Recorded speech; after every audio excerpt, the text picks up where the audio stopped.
I'm going to explain how you can invest in high cash flow property that doesn't have any tenant hassles, it's got no maintenance or repair bills to pay, you don't have to worry about the constant legislation changes or eroding returns.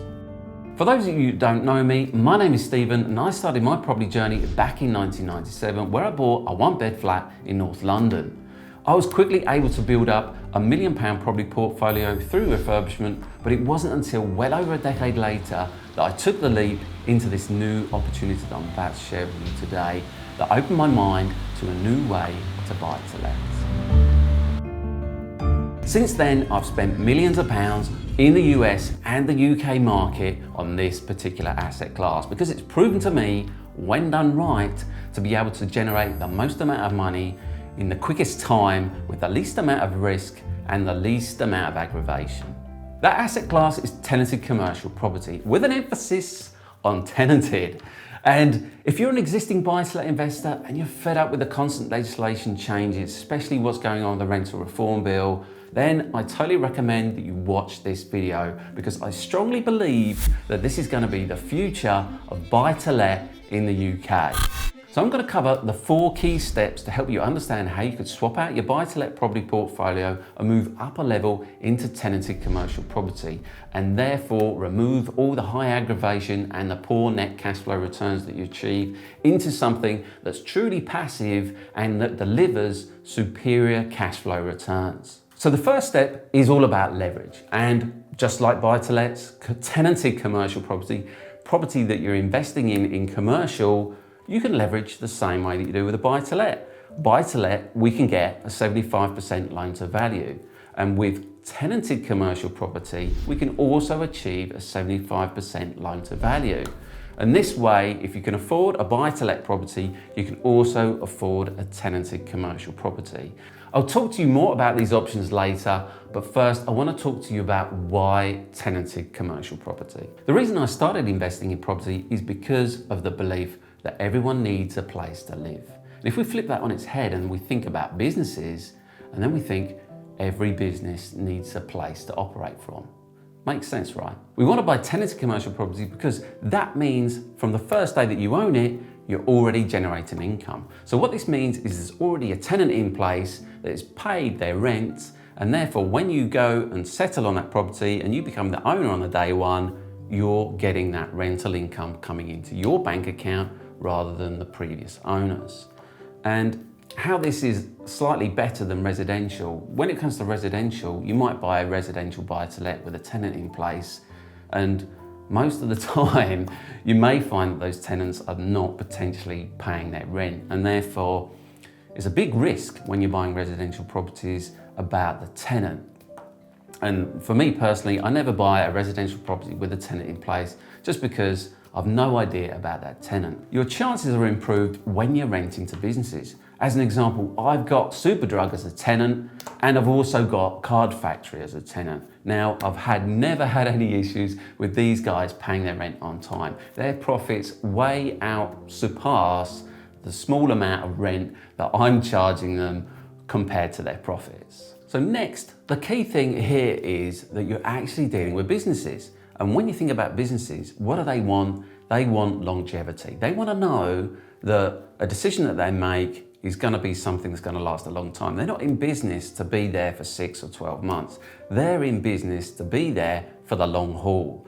So this means that when you're putting together a lease for a commercial property, it's going to be a long lease. And that's the advantage of tenanted commercial properties, is that when you buy them, generally you can cherry pick the ones that've got the longest leases and they've got the best tenants. So it's not uncommon to find leases, commercial leases run for 5, 10, 15 or even 20 odd years. And so this is one of the major advantages about investing in tenanted commercial property, is that you've got long leases and they run for years, not for 6 months or 12 months at a time. Just imagine owning commercial property where the tenant's going to be paying you for the next 10 or 20 years. For example, here's some tenanted commercial properties that are on the market right now at the time of recording. There's these 4 industrial units that have 4 tenants in them and each are on a 10-year lease from last year. This storage yard has 15 years from last year, and it also has RPI linked increases to the rent. This grocery and post office is available and is tenanted on a lease from 2020 for 20 years with no breaks. So until 2040. This children's nursery is on a 25-year lease with 20 years remaining. So you can see it's not specific to a particular type of commercial property that you can get a long lease. So step 3 is all about removing tenant hassles. And so as an example, when we've dealt with buy-to-lets and HMOs, it can come in the simple form is that you might get some questions. It might come via the property manager to you, or you might be managing it yourself, and they come up with questions. How do you do this? How do you do that? This isn't working, why not? I'll flick the switch on at the wall. You know, those different things that might come up, all the way to the really bad stuff where you've got tenants that just damage a property and just are determined never to pay rent no matter what, and they're professional tenants that know exactly how to play the system, and you're the poor sucker landlord that's on the other end, not getting any rent, and you can't evict them for love nor money. So with tenanted commercial properties, you're making sure that you're only buying properties that have a lease in place that puts all the emphasis onto the tenant. And what I mean by emphasis is that all expenses, all outgoings are the tenant's responsibility. And that's what we call that in the commercial world is a full repairing and insuring lease. And that means that the tenant's on the hook for everything. So they're not going to be calling you up.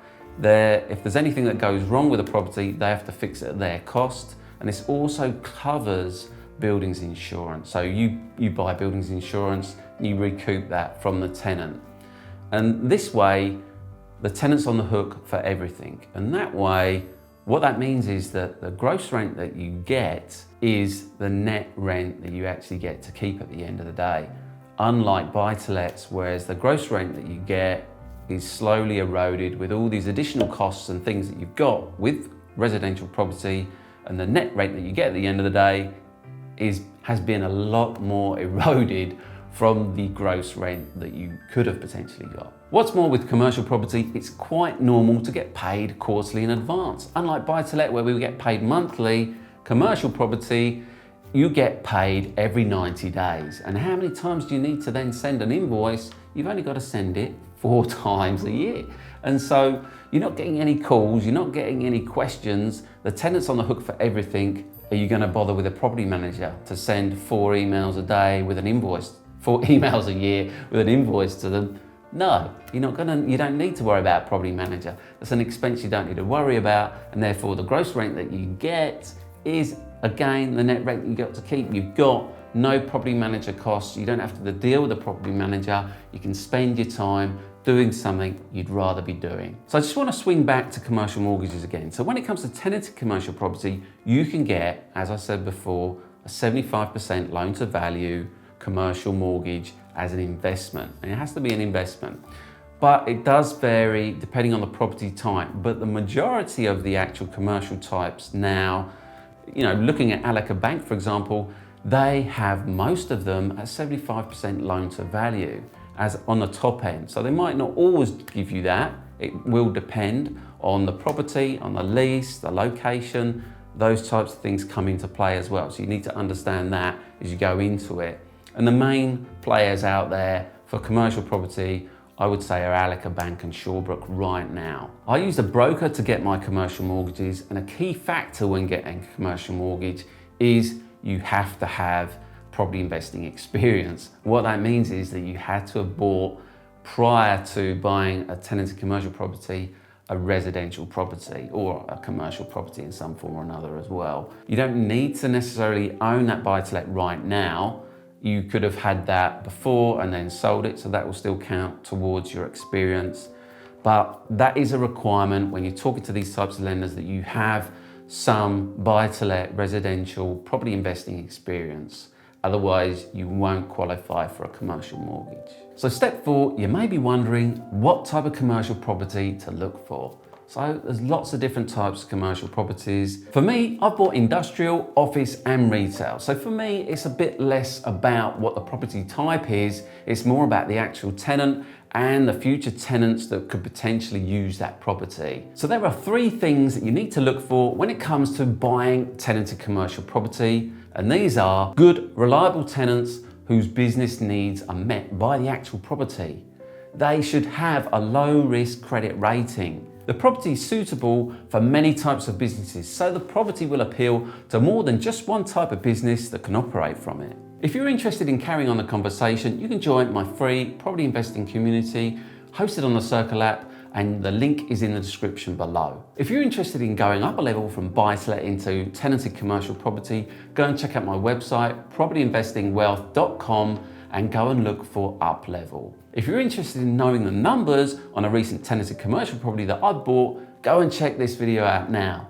So thanks very much for watching. I really do appreciate it, and I'll see you next time.